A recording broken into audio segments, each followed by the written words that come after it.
오늘부터 요한 서신을 함께 읽어갑니다. 요한 1서, 2서, 3서 이렇게 말씀을 읽으면서 5월을 우리가 마무리하게 될 텐데요. 요한 1서, 2서, 3서 그리고 요한계시록 그리고 요한복음 사도 요한이 계시를 받아 기록한 하나님의 말씀입니다.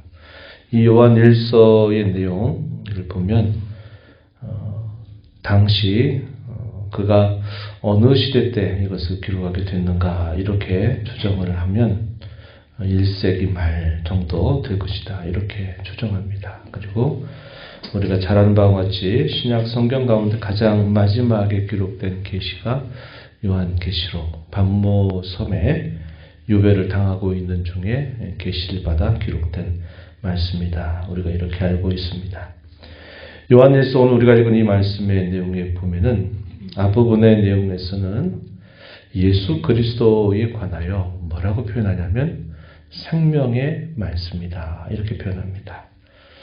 요한복음 1장에서도 태초의 말씀이 계시다라는 그 표현을 사용하죠. 그래서 비슷한 의미를 사도 요한은 표현을 해주고 있는데 태초부터 있는 생명의 말씀 예수 그리스도를 그렇게 소개하고 있고요. 그리고 그분과의 만남, 그분과의 사귐, 그분과의 동행 그것이 얼마나 중요한가 하는 내용들을 1장의 내용에서 우리에게 잘 전달해 줍니다.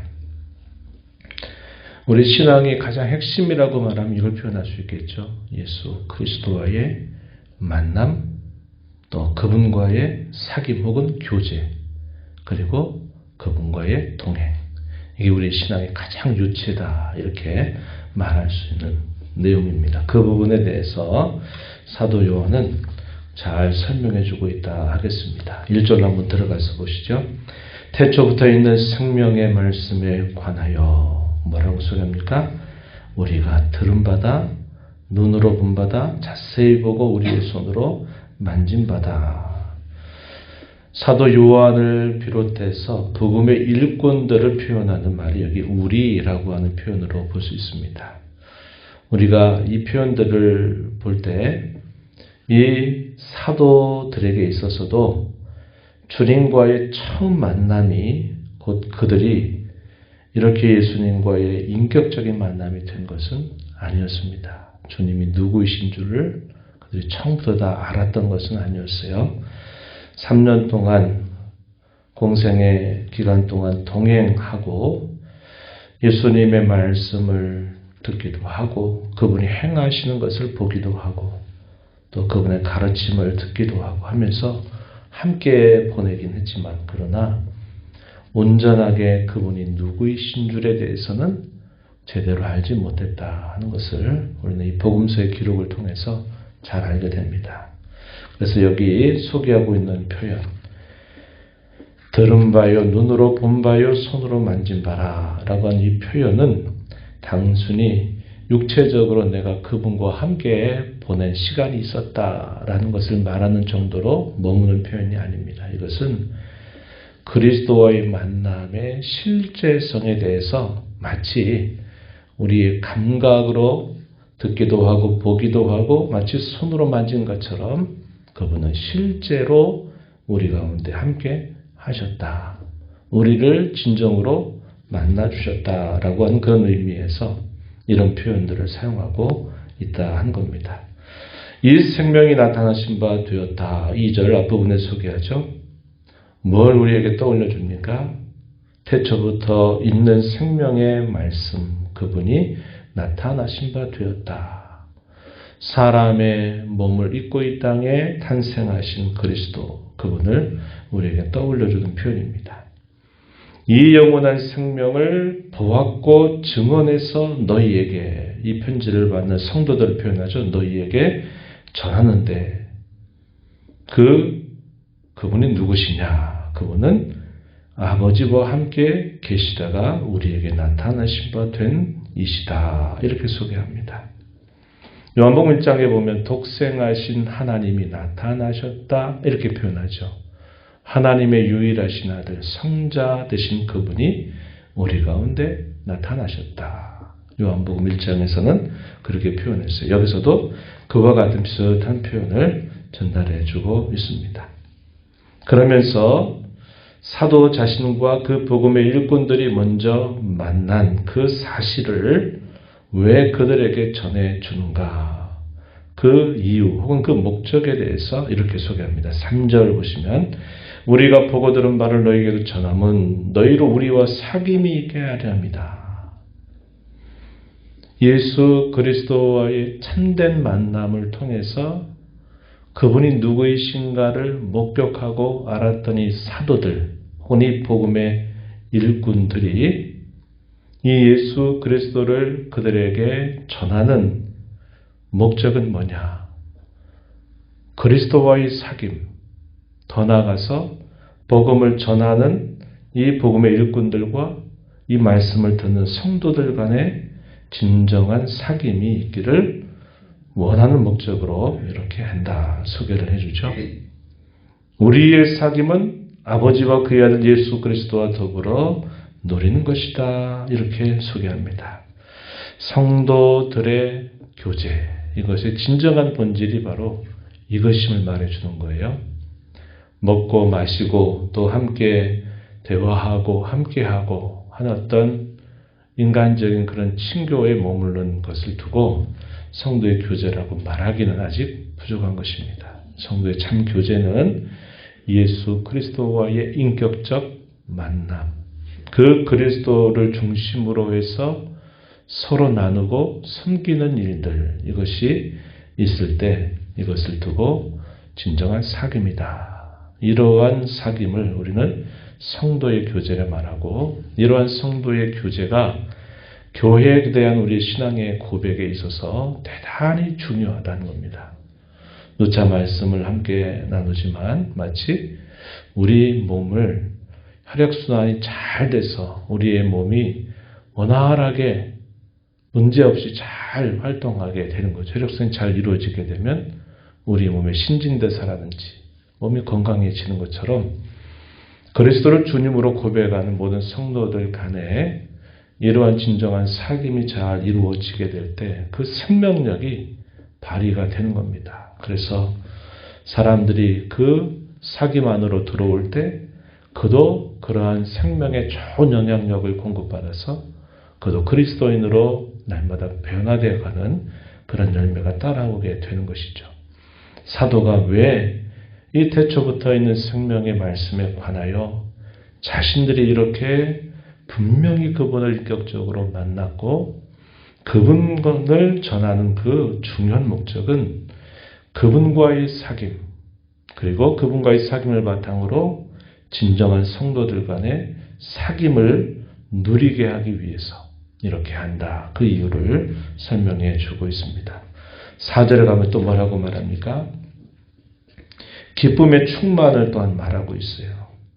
사귐은 이런 진정한 사귐을 통해서 기쁨이 충만하게 할 목적으로 이 편지를 기록한다. 이 예수 그리스도에 관하여 그들에게 전한다라는 사실을 분명하게 말해주고 있습니다. 그러한 사귐을 우리가 받게 될 때 그러면 어떻게 그분과 동행을 하는가? 그것은 그 하나님이 마치 빛이라 표현하고 있는 것처럼 하나님은 빛이시기 때문에 우리가 그분과 사귐을 갖고 그분과 동행하려 하면 우리가 죄에 대해서 떠나는 삶을 살아가는 것을 분명히 강조해 주고 있습니다. 5절부터 10절의 내용은 하나님의 속성을 마치 하나님 자신처럼 표현했어요. 뭐라고 말하냐면 하나님은 곧 빛이시다 이런 표현을 사용합니다. 또 뒤로 가면 또 어떤 표현을 사용하냐면 하나님은 사랑이시다. 우리 잘 아는 그런 표현들. 하나님의 속성이 곧 그분 자신처럼 표현되고 있는 표현들을 이 사도 요한은 여기에서 여러 차례 소개를 해주고 있어요. 하나님은 빛이시다. 그런 말씀을 하십니다. 5절 보시면 말하죠. 하나님은 빛이시다. 그에게는 어둠이 조금도 없으시다라는 사실을 이야기해서 하나님과 동행하려고 하면 어둠 가운데 있을 수가 없다라는 사실을 말해요. 그리고 진정한 사귐이 이루어지게 되면 역시 그도 빛 가운데로 행하게 된다는 사실을 이야기해 주고 있습니다. 왜 이렇게 표현을 할까요? 1세기 후반으로 가게 되면 교회 안에 이단들이 들어와요. 이단들이 들어오는데 그 대표적 이단이 누구냐면 영지주의라고 하는 이단이 들어옵니다. 영지주의는 뭐냐면 특별한 영적인 지식을 가진 사람을 구원을 받고 구원을 받게 되면 그 사람은 완전한 사람이 된다. 이렇게 말해서 윤리적이고 도덕적인 삶에 대하여 별로 그걸 중요하게 여기지 않아요. 이들의 특징은 뭐냐면 영과 육체를 철저하게 분리시킵니다. 이게 영육 이원론이라고 말해요. 영혼의 구원이 중요하고 육체는 별것 아니다라고 생각을 하는 겁니다. 오늘날 구원파 이단, 우리 한국의 구원파 이단들이 들어와서 한참 시끄러웠죠. 그런 맥락을 주장하는 그런 이단들이에요. 한번 구원을 받으면 온전하게 다 죄사함을 받았기 때문에 그의 삶에 대해서 아무런 문제가 되지 않는다 하는 이런 식의 가르침을 퍼뜨린 거예요. 육체는 별것 아니라는, 중요하지 않다는 겁니다. 그러다 보니까 어떤 삶이 따라오냐면 도덕적으로 방종하는 삶을 살면서도 그건 중요하지 않다고 말하는 거예요. 완전하다고 말하는 겁니다. 그러한 내용들이 들어오게 되니까 그 당시에 교회가 그런 잘못된 가르침으로 어려움을 겪게 되는 거죠. 그래서 사도 요한은 그것에 대해서 말하고 있는 거예요. 하나님이 빛이신데 빛 가운데 그의 자녀들이 행한다 할 때는 어둠 속에 있을 수가 없다는 거예요. 그런데 그것을 무시하고 나는 이미 다 특별한 영적인 지식을 통해서 구원받은 사람이 됐기 때문에 자기는 아무렇지도 않다라고 말하는 것에 대해서 그것이 얼마나 잘못된 것인가 하는 것을 이야기하는 겁니다. 오늘 우리 이야기를 조금 바꿔보면 이런 식으로 적용할 수 있는 표현이죠. 내가 다 하나님의 은혜로 다 값없이 구원받았는데 나는 당연히 천국의 백성이 됐고 나는 영생을 당연히 누리고 그러면서 뭐를 주의하지 않느냐. 자기의 삶을 별로 중요하게 여기지 않아요. 관념적입니다. 관념적으로 나는 하나님 은혜로 구원받은 사람이야 라고 말하고서는 자기의 삶을 방만하게 살아가는 그런 식의 태도에 대해서 성경은 그렇지 않다는 거예요. 이에 대해서 우리가 야고보서에서도 우리의 믿음이 죽은 믿음이 아니라 살아있는 믿음이 되려고 하면 반드시 그 믿음은 행함과 함께 일한다 그런 표현을 우리가 살펴본 바가 있죠. 당시 영주주의 이단들이 들어오게 되면서 그런 식으로 퍼뜨리게 되니까 사도가 그 부분에서 말하는 거예요. 우리가 하나님과 사귀고 그리스도와 사귄다라고 말할 때 그 사귐은 관념적이거나 자기의 삶이 어떻게 돼도 아무런 문제가 없다, 완벽하다라고 말하는 그러한 삶은 잘못된 것이다 라고 이야기하는 것입니다. 그들의 대표적인 주장 몇 가지를 소개하고 있는데요. 6절 말씀해 보세요. 만일 우리가 하나님의 사귐이 있다고 하고 어두움에 행하면 거짓말하고 진리를 행하지 아니하는 것이다. 이렇게 말합니다. 무슨 주장을 했을까요? 하나님과 사귄다, 하나님을 믿는다 이렇게 말하면서 자기의 행실을 어두움 가운데 두고 있는 것은 이거는 모순이다 이 말이에요. 이건 거짓말하는 것이다. 진리를 행하지 않는 것이다 라고 사도가 일침을 가한 것입니다. 8절 가서 또 보세요. 만일 우리가 죄가 없다고 말하면 스스로 속이고 또 진리가 우리 속에 있지 아니할 것이다. 죄가 없다는 거예요. 구원받았기 때문에 나는 아무런 죄가 더 이상 없다는 거예요. 이런 식의 주장을 퍼뜨리는 것에 대해서 뭐라고 말합니까? 스스로 속이는 일이다. 진리가 그 속에 있지 않는 것이다. 이렇게 표현을 해주고 있습니다. 오히려 우리는 어떤 자가 되어야 마땅하냐. 그분과 사귐을 갖고 그분과 동행하는 삶이란 우리가 끊임없이 빛 가운데로 행하려고 하지만 우리가 끊임없이 그 어둠의 잔재들이 남아있다는 것을 알면서 우리가 우리의 허물과 죄에 대하여 날마다 하나님 앞에 고백하고 용서함을 받는 자로 살아가는 삶이다. 이것을 가르쳐 주는 겁니다. 여기 보세요. 10절 말씀에 만약 우리가 9절 말씀에 우리가 우리의 죄를 자백하면 그는 미쁘시고 의로우사 우리 죄를 사하시며 우리를 모든 불의에서 깨끗하게 하실 것이다. 이렇게 말합니다.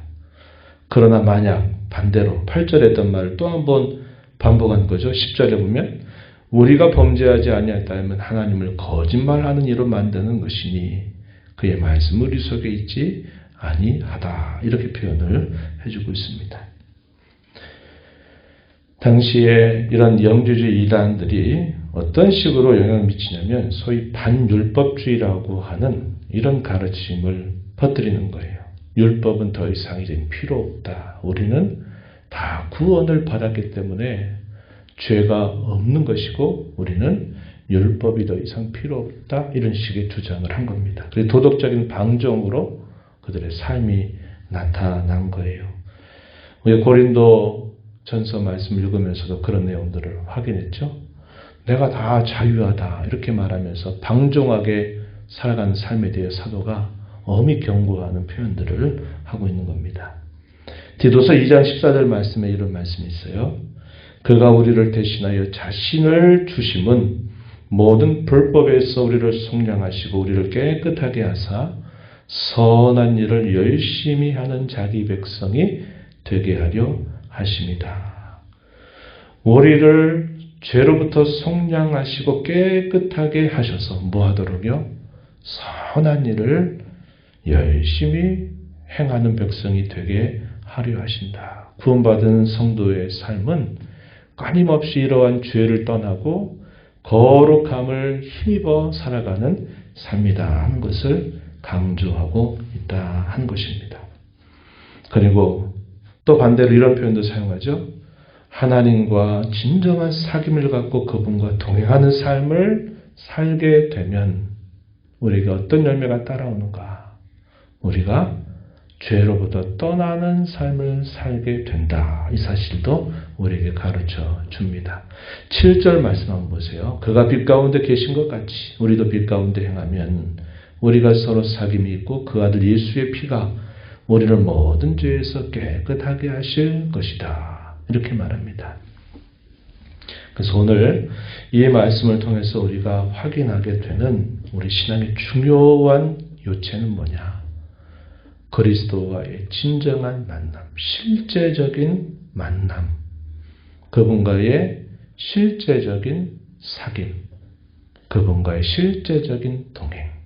이것이 우리의 신앙의 요체와 같고 그분과 만나고 교제하고 동행하는 이 삶은 하나님이 마치 빛과 같은 것처럼 빛 가운데 행하는 삶이 따라오게 된다 하는 것을 우리에게 가르쳐 주고 있습니다. 우리는 대속의 공로 그리스도로 말미암아 빛의 자녀가 되었습니다. 우리 하나님, 우리 아빠는 빛이시다 이렇게 표현합니다. 그 하나님과 교제하고 동행하는 그 삶은 날마다 죄로부터 벗어나는 삶이에요. 우리의 허물과 죄에 대한 예민한 감각을 가지고 하나님 앞에 우리의 죄 용서를 진정으로 구하고 깨끗함을 힘입고 그분과 함께 살면서 죄를 떠나서 거룩한 행실로 열매 맺는 삶이 되어야 됨을 우리에게 가르쳐 줍니다. 이 말씀을 보시면서 관념적인 신앙이 되지 않도록 해야 합니다. 관념적으로 나는 예수 믿어서 나는 구원받아서 영생 얻었지 거기에만 우리의 마음을 쏟지 말고 그 구원받은 자로 내가 주님과 어떻게 동행하며 살 것인가? 내가 어떻게 내 죄의 이런 잔재들을 벗어버리고 거룩한 삶을 살아가야 될 것인가를 우리 마음에 늘 생각하면서 우리의 생각과 말과 행실에 있어서 하나님의 성품을 잘 드러내며 살아가는 저와 여러분의 삶이 되어야 하겠습니다. 하나님 아버지 감사합니다. 이 새벽 시간에도 저희들을 깨워주셔서 오늘도 새 날을 허락하시고 또 주께로부터 이 날을 받아서 아버지 앞에 찬양과 경배를 드리며 말씀을 듣고 기도함으로 또 이 하루를 살아가게 하신 하나님 감사드립니다.